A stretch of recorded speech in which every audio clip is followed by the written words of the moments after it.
ప్రేక్షకులకి నమస్కారం. గోపురానికి స్వాగతం.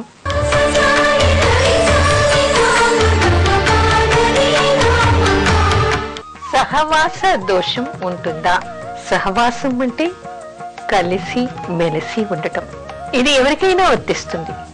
అయితే సహవాసానికి దోషం అనేటువంటి పేరు ఎందుకు వచ్చింది? మామూలుగా మనకి శాస్త్రం ఏం చెప్తుంది? సత్సాంగత్యం ఉండాలి అంటారు. సత్సాంగత్యం అంటే సాంగత్యం అంటే సహవాసం అని. అయితే మంచి సహవాసం ఉండాలి అని మనకి శాస్త్రం చెప్తోంది. మంచి సహవాసం అనడానికి సహవాస దోషం అనడానికి మనకి తేడా ఎక్కడ వస్తుంది? ఎవరు మంచి ఎవరు చెడు అనేటువంటి విషయాన్ని మనం ఎలా తెలుసుకుంటాం? మామూలుగా అయితే చెడు ప్రవర్తన కలిగిన వాళ్ళు సంఘంలో ముద్ర వేసుకుని ఉంటారు కొంతమంది. కానీ అందరూ అట్టే పైకి కనిపించరు. పైకి చాలా సాధువుల్లాగా కనిపిస్తారు, మంచి మాటలు మాట్లాడుతుంటారు, తేనెలాగా తేనెలొలుగుతూ మాట్లాడుతూ ఉంటారు.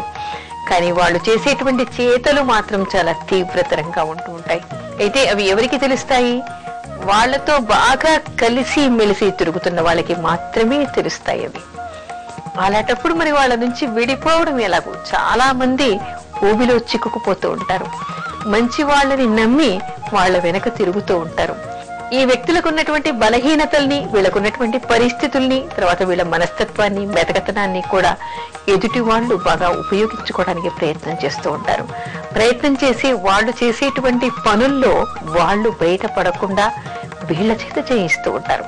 ఆ తర్వాత కొంతకాలానికి అవి బయటికి వెలుగులోకి వచ్చినప్పుడు ఊబిలో చిక్కుకొని తలెత్తుకోలేకుండా అండర్ గ్రౌండ్ లోకి వెళ్ళిపోవడం లేదా జైలు పాలవడం కూడా మనకి చాలా చోట్ల కనిపిస్తూ ఉంటుంది. అయితే ప్రతి చోట ప్రతి వ్యక్తి ఇలాంటి తీవ్ర పరిస్థితుల్ని ఎదుర్కోలేకపోవచ్చు.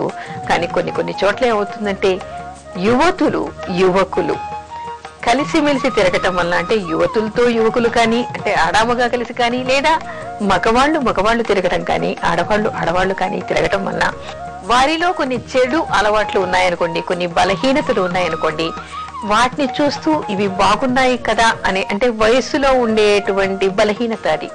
ఎదుటి వాళ్ళు చేస్తే తప్పు లేదు, నేను చేస్తే తప్ప అనేటువంటి భావనతో చాలా మంది ఉంటారు. ఉండి వాళ్ళలాగే వీళ్ళు ప్రవర్తిస్తూ ఉంటారు. మద్యం తాగడం, పేకాడటం, ఆ తర్వాత సిగరెట్లు తాగటం, ఇంకా ఈ రోజుల్లో మనం చూస్తే మత్తు పదార్థాలకి అలవాటు పడటం, ఇంకా రకరకాలుగా కూడా చాటుమాటుగా చేసేటువంటి అనేక వ్యవహారాలు మనకి వెలుగులోకి వస్తూ ఉంటాయి.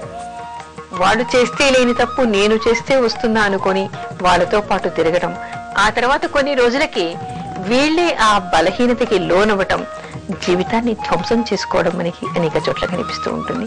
ఇది సహవాస దోషం వల్ల వచ్చిందే కదా. స్వతహాగా ఆ వ్యక్తి మంచివాడే, అతనికి ముందు నుంచి కుటుంబంలో కానీ వాళ్ళ వంశంలో కానీ ఎవరికి ఇలాంటి చెడు అలవాట్లు ఉండకపోయినప్పటికీ కూడా తనకున్నటువంటి స్నేహితుల వలన, తన చుట్టుపక్కల తనతో కలిసిమెలిసి ఉండేటువంటి వాళ్ళ వలన ఈ బలహీనతలు వాళ్ళకి అవ్వవచ్చు. ఇదంతా ఎక్కడి నుంచి ఎక్కడికి తిరుగుతోంది? కేవలం ఒక చెడు సహవాసం వల్ల జీవితాన్ని ధ్వంసం చేసుకోవడం, ఆత్మహత్యలు చేసుకోవడం దాకా పెడుతోంది. ఇది అంత అవసరమా? అసలు దీన్ని ఎలా అరికట్టాలి? దీని నుంచి ఎలా తప్పించుకోవాలి? ఏం చెయ్యాలి? ఎవరు దీన్ని అదుపులో పెట్టాలి అనేటువంటి విషయాన్ని తెలుసుకోవాలి. మామూలుగా పెద్దవాళ్ళైతే వాళ్ళకి విజ్ఞత ఉంటుంది, వివేకం ఉంటుంది. వాళ్ళకెవరు చెప్పక్కర్లేదు. ఒక్క రోజులో డబ్బు సంపాదన, ఏడాది తిరగకుండా కోట్లు సంపాదించాలి అనేటువంటి దురాశ నుంచి పక్కకు ఉండి, నా కష్టార్జితాన్ని మాత్రమే తింటాను, అంచెలంచెలుగా ఎదుగుతాను అని ఒక్క స్థిర నిర్ణయం చేసుకుంటే చాలు. వాళ్లకు అప్పులు కావు, ఆ తర్వాత ఘోరమైనటువంటి పరిస్థితుల్ని కూడా వాళ్ళు ఎదుర్కొనేటువంటి అవసరం ఉండదు. మరి యువత ఉంది. యువత అంతా ఏమిటి? వాళ్ళకి ఆలోచన జ్ఞానం తక్కువ, వివేకం తక్కువ, తొందరపాటు ఎక్కువ, బలహీనతలు ఎక్కువ. తర్వాత ఎవరు ఇచ్చేస్తే వాళ్ళు కూడా అది అనుకరించాలి అనేటువంటి మనస్తత్వంతో యువత ఉంటుంది. మరి వాళ్ళని ఎవరు అదుపులో పెట్టాలి? తల్లిదండ్రులు అదుపులో పెట్టాలి. తల్లిదండ్రులు చిన్నప్పటి నుంచి కూడా ఏది మంచి, ఏది చెడు, ఏది చేయటం వల్ల ఎక్కడెక్కడ ఏమి జరిగింది అనేటువంటి కథనాల్ని పిల్లలకి ఎప్పటికప్పుడు చెప్తూ ఉండాలి. ఇంకో విషయం కూడా గుర్తించాలి. చాలా మంది పెద్దవాళ్ళు పిల్లలతో స్నేహంగా కాకుండా అదుపాజ్ఞంలో ఉంచాలని చెప్పేసి ఎప్పటికప్పుడు కోపతాపాలు వెళ్ళబుచ్చుతూ వాళ్ళ మీద అధికారం చేస్తూ ఉంటారు. అలా చేయటం వల్ల అమ్మ తిడుతుంది, నాన్న తిడతాడు అనేదానికి వాళ్ళు ఏ విషయాన్ని కూడా తల్లిదండ్రులతో పంచుకోరు, మనసులోనే పెట్టుకుంటారు. ఆ తర్వాత పూర్తిగా దిగజారిపోయిన తర్వాత తప్ప తల్లిదండ్రులకు ఆ విషయాలు తెలియవు. అందుకని ఏం చేయాలి? తల్లిదండ్రులు పిల్లలకి బాగా అలవాటు చేయాలి. వాళ్ళు స్కూల్ స్టేజ్ లో ఉన్నప్పటి నుంచే వాళ్ళకి అలవాటు చేయాలి. వాళ్ళు బడికి వెళ్ళింది మొదలు ఇంటికి వచ్చే వరకు ఏమేం జరిగింది, ఎవరెవరితో మాట్లాడారు, టీచర్ ఎలా మాట్లాడింది, నీకున్న స్నేహితులు ఎవరు, ఆ స్నేహితులు ఏ విధంగా మాట్లాడుతున్నారు, ఎలాంటి స్నేహితులు నీకు ఉన్నారు, ఎక్కడి నుంచి వస్తున్నారు, వాళ్ళ కుటుంబ వివరాలు ఏమిటి, ఇలాంటివన్నీ కూడా స్నేహంగా అతను ఏం చేస్తుంటాడు, ఎక్కడ కూర్చుంటాడు, ఏం తింటూ ఉంటాడు, ఎలాంటి అలవాట్లు ఉన్నాయి అని స్నేహంగా తల్లి తండ్రి అడుగుతూ ఉంటే పిల్లలకి మొదటి నుంచి కూడా జరిగింది జరిగినట్టుగా ఏకరువు పెట్టే అలవాటు ఏర్పడుతుంది. అది చిన్నదై పెద్దదై కాలేజీ స్థాయికి వచ్చిన తర్వాత కూడా తన స్నేహితులు ఏం చేస్తున్నారు అనేటువంటి విషయాల్ని తల్లిదండ్రులతో పంచుకుంటారు.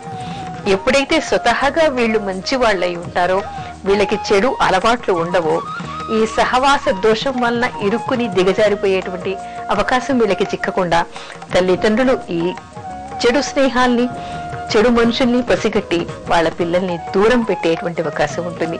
అందుకని తల్లిదండ్రులు ఎప్పుడు కూడా పిల్లలతో స్నేహంగా ఉండి ఆరా తీసి అనుక్షణం వాళ్ళు ఏం చేస్తున్నారో గమనించి వాళ్ళ మెదడులో వస్తున్నటువంటి ఆలోచనలు ఏ విధంగా ఉన్నాయో పసిగట్టగలిగినప్పుడు ఇలాంటి అనర్థాలు జరగకుండా సహవాస దోషం వలన చెడిపోకుండా కాపాడేటువంటి అవకాశం తల్లిదండ్రులకు చిక్కుతుంది.